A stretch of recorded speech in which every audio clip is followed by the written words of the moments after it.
Assalamualaikum dan salam sejahtera. Bertemu lagi dalam channel Cikgu Syida Awesome. Untuk PDPR Sains minggu kedua ini, saya akan membantu murid-murid menjawab latihan dari buku teks pada muka surat 15 hingga 18. Jom! Bagi soalan nombor 1, soalan meminta kamu memberikan inferen. Inferen ialah kesimpulan awal ataupun sebab. Cara untuk menjawabnya ialah ambil ayat pematian pada situasi 1. Iaitu begini caranya, kayu balak yang besar terapung di atas permukaan air kerana apa? Ini adalah ulang kaji tajuk daripada tahun 3, tajuk keapungan. Objek yang berat tenggelam, objek yang ringan terapung. Objek yang lebih tumpat tenggelam, objek yang kurang tumpat terapung. Jadi awak buatkanlah ayat daripada situ. Okey, bagi situasi B, pemerhatiannya ialah kadar pernafasan menjadi lebih tinggi selepas bersenam. Kenapa? Kalau sebelum bersenam tak tinggi, lepas bersenam tinggi.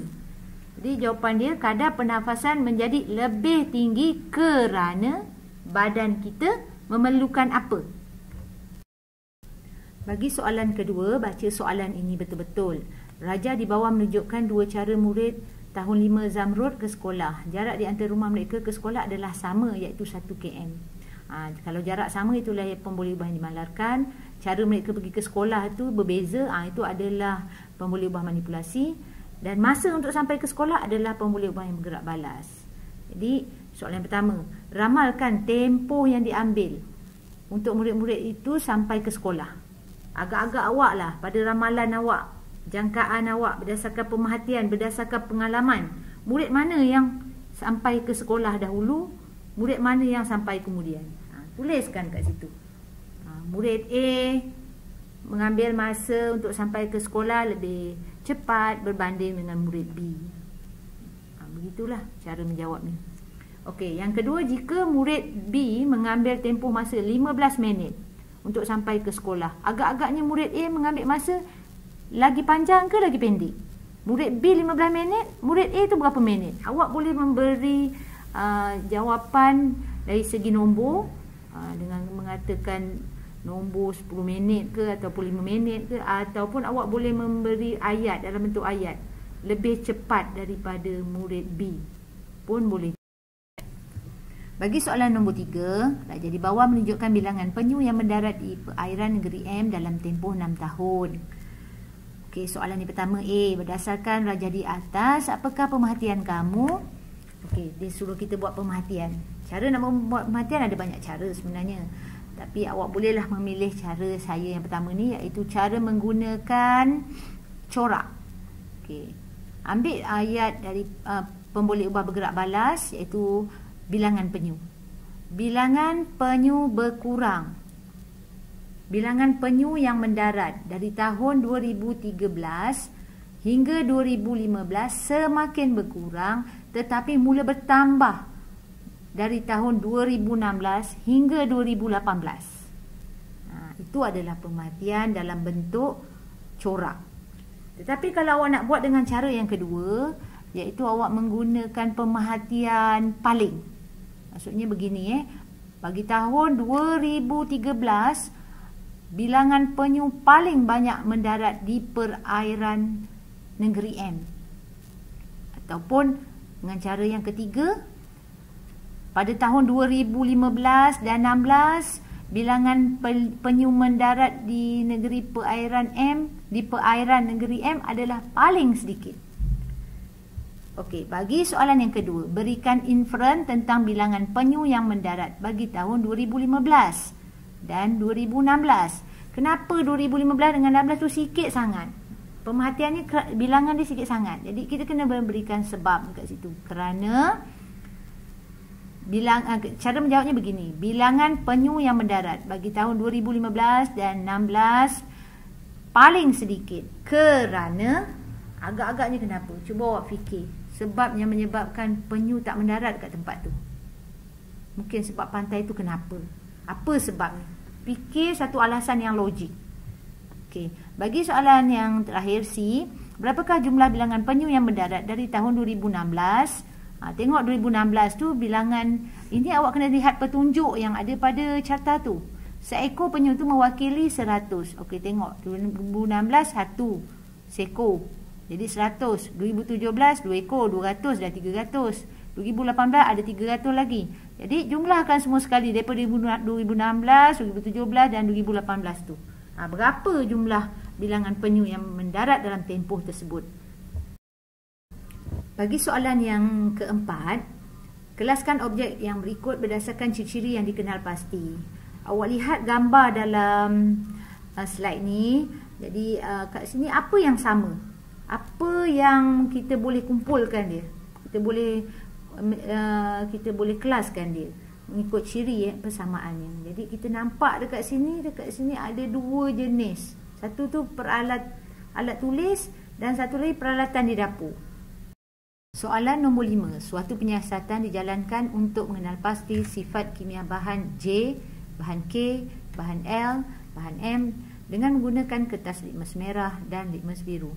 Keputusan penyiasatan ditunjukkan seperti berikut. Okey, A. Ramalkan sifat kimia bahan K dan M. Tengok bahan kimia K. Lepas tu tengok M. Kalau awak nampak dua-dua ni, perubahan warna daripada biru jadi merah, merah pun jadi merah. Ini menunjukkan bahawa bahan ini adalah bersifat apa? Kalau merah kepada biru kepada merah, merah kepada merah, maknanya di akhirnya dia jadi merah. Ini adalah bahan beresin.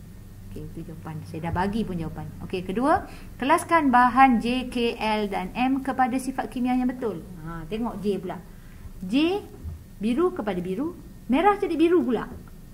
Ini menunjukkan bahan itu dia bersifat alkali. Okey. K, biru kepada merah, merah kepada merah. Macam tadilah. Asid. L, biru kepada biru, tak berubah. Biru jadi biru, merah pun jadi merah juga. Tak berubah. Ini adalah L adalah bahan neutral. Manakala M, biru dia jadi merah. Dia berubah. Merah jadi merah. Ini adalah bahan asid. Jadi awak tulislah J, alkali, K dan M, asid, L, manakala L adalah neutral. Okey, bagi soalan yang ketiga, apakah definisi secara operasi bagi alkali? Ini maksudnya dia minta kamu menjawab konsep. Konsep alkali itu apa? Alkali, jadi cara menjawabnya begini. Alkali ialah bahan yang menukarkan kertas litmus merah kepada biru. Okey. Dan soalan D pula, antara padanan bahan berikut yang manakah sifat alkali? Tandakan right. Seperti yang dah belajar ni, ulang kaji. Jus limau dan cuka memang kita tahu dia masam. Dia bukan ciri sifat alkali. Jangan tanda kau tak tahu. Air kapur dengan sabun. Alamak, kita tak tahu air kapur. Tapi kita pernah belajar sabun alkali. Jadi lebih baik awak pilih pilihan yang kedua ini.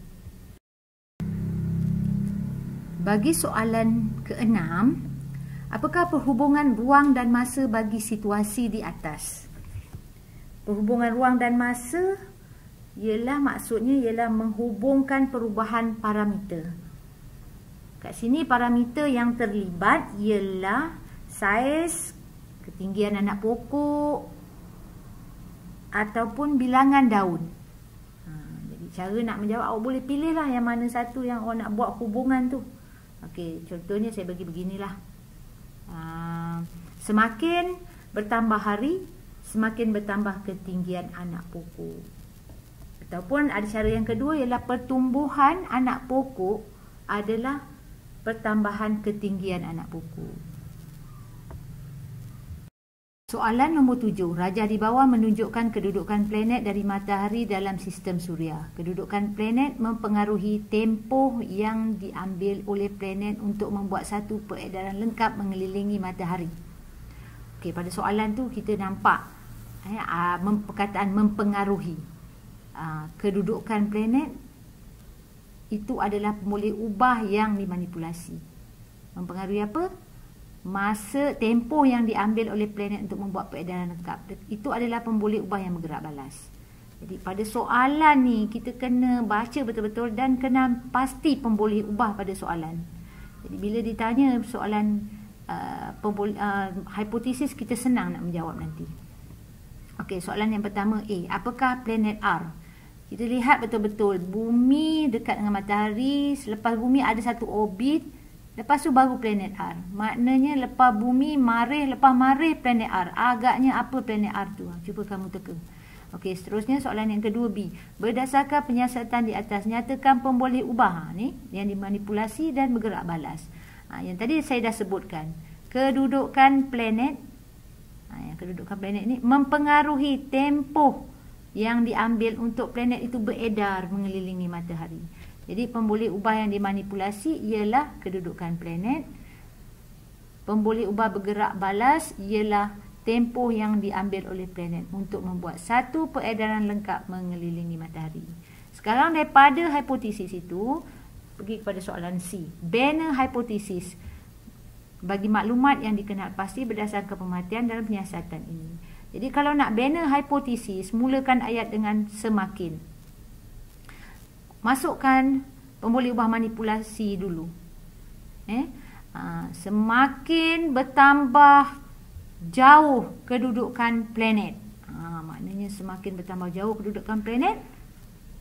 Masukkan pula pemboleh ubah yang bergerak balas. Semakin, ambil perkataan bergerak balas tu. Semakin bertambah tempoh yang semakin bertambah tempoh masa yang diambil oleh planet untuk membuat satu peredaran yang lengkap mengelilingi matahari. Itu hipotesis. Kalau awak nak buat terbalikkan ni pun boleh. Contohnya macam ni. Semakin berkurang kedudukan planet, semakin berkurang tempoh yang diambil oleh planet untuk membuat satu peredaran lengkap mengelilingi matahari. Itu cara yang kedua lah.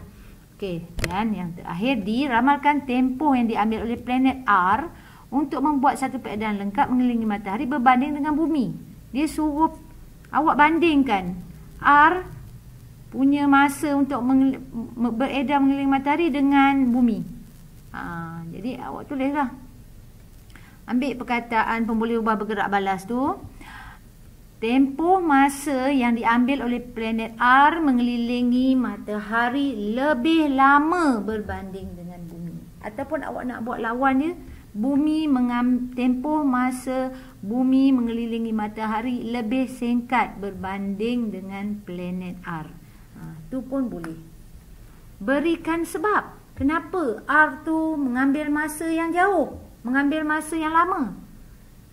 Kerana kedudukan planet R lebih jauh. Ataupun awak boleh jawab cara yang kedua, kerana saiz orbit R lebih besar. Sekian saja penerangan saya untuk latihan kali ini. Bye!